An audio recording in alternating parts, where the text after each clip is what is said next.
Today we're going to use GitHub Copilot in agent mode to enhance an existing Blazor application. I have 3 different prompts that get increasingly more involved, and we're going to see how well it does. Let's get into it. To begin, I'm inside of Visual Studio 2026. And for GitHub Copilot, you're always going to want to make sure you have the most up-to-date version. So keep your IDE or extension up to date so that you get the latest and greatest. Now, I'm within this application called the Engine Analytics Web App. It's a .NET 10 Blazor application. This is the one that we're going to enhance with agent mode. Now that I have it spun up, this is a demo application, but it's representary of the components of what would be in a larger enterprise application. So we have here some data entry forms. We also have some reporting that shows the output of some of that data. And then in this case, we have some components that use track weather to report some API weather-based information based on the zip code that's been entered. So these are the areas of the application that we want to enhance. Specifically, we want to enhance the data entry form so it's not so spread out. We want on this track weather, where it says weather future here, to go ahead and add that additional component. And also there's no unit testing in the application. So we want to get all of this input and added to the application through agent mode. So let's begin with the data entry form. And we have a requirement to make this more concise within the form, within like a card style with a border. So let's go ahead and enter that now and see how well it does. Now, as I talked about my tips for using GitHub Copilot, which I can leave a link above, we want to provide the best context available. So with agent mode, the cool thing is it will actually scan all of my code files.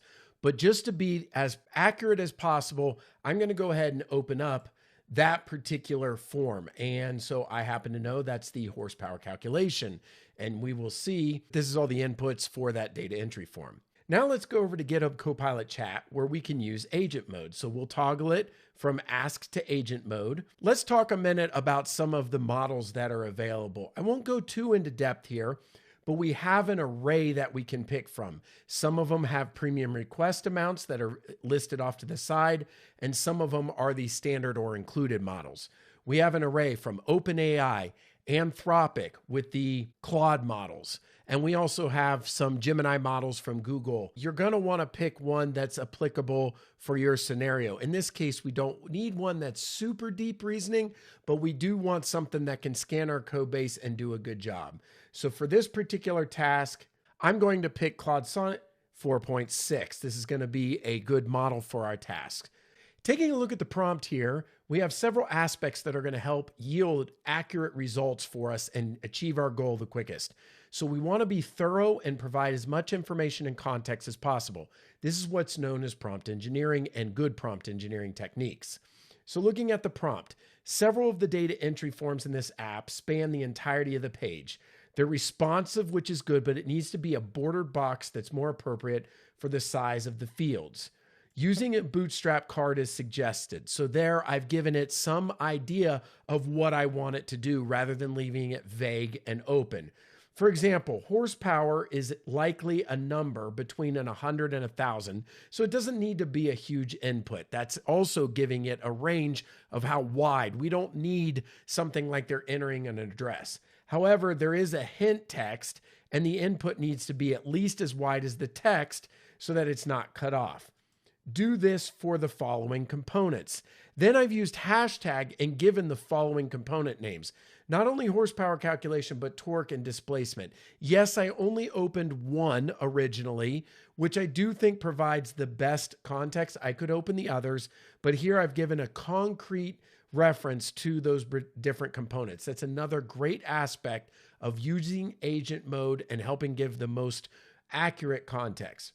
Next, I say make the form fields more left aligned to the navigation with proper margins and spacing for readability. Take note the app uses Bootstrap, so rely on this and do not introduce anything new without confirming with me. You also notice here that I haven't spelled everything correctly. Don't worry about it.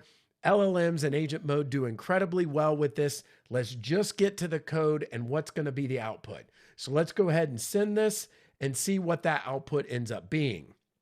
All right, GitHub Copilot Agent Mode finished up here. Some of the things to note is it will show you the breakdown of how it processed the information. This is helpful if you need to go back and refactor your prompt or provide additional information if you can see gaps in what it wasn't able to use. It also gives a synopsis on exactly what it did. I'm not going to read through all of that, but it talks about how it modified the edit form, how it added some divs and with some different classes. We can also see over here on the left the different code, and we can go through and either keep or undo each individual change. Always keep in mind that with agent mode, we want to be able to still be the human in the loop and audit whatever code it does. So not only can we see the 3 different files that they've modified, which we can click on and see that, we can toggle through and accept or reject those individual changes. As I mentioned before, some of the different models that you'll select down here will have varying levels of output as far as the synopsis and how it communicates which changes that were made. That's one of the reasons I do like this model. So now we're going to go ahead and spin up the application and take a look at visually what it looks like in addition to auditing what we had seen it had done here. Now, in the real world, you're going to spend much more time making sure that that code is doing exactly what you want. And if it's not the way you want, you'll go back, make changes, maybe manually make changes, or continue to communicate with GitHub Copilot. So let's go back to the engine horsepower component. This looks pretty good. This is pretty much what I envisioned here. We have a card now. It brings everything in. It looks like a better data entry form considering the type of data that we have. Imagine this as a user requirement that you might translate into using an AI coding assistant like Copilot in agent mode. And rapidly, we were able to get exactly what we wanted to. I'm going through and clicking on the other components. It did all 3 as I had recommended. If I go back over into Visual Studio, take a look at GitHub Copilot, we can go ahead and stop the application from running. Again, I can audit each one of these and make sure that I like what it's done. Once I like it, I can say keep. If I like all of the different changes, in reality, you're probably going to continue on prompting for additional changes, slight customizations.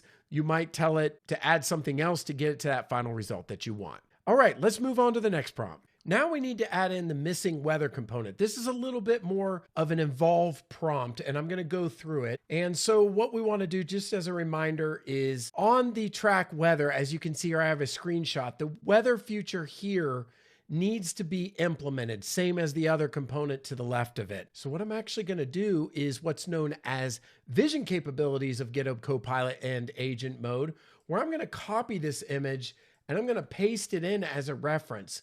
But not only that image, I also have a mock-up of what it should look like. Maybe it's a UX designer or something like that to give you an idea. Now, this is not a necessary step, but it's to show that you can copy in images of anything. It could be debugging information, logs, mock-ups, architectural diagrams, anything that will help your prompt. And so moving forward, what we need to do now is explain in detail what that needs to be. So just as I did before, I'm going to go ahead and open the current weather component. I won't read this entire prompt because it's quite a bit longer, but I do dictate that the future weather component needs created in the spot that says weather future here. Again, being very specific in the weather current razor, and make the sizing of the card in the track weather the same so it's consistent.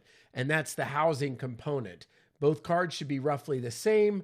I also talk about the API that needs to be hit. This is another great thing you can do in agent mode. You can give it an API. You can give it a website. You can give it the details on what that JSON payload is going to look like. It cuts significantly down on the amount of time that you need in order to create this, because not only that, now it can create our model.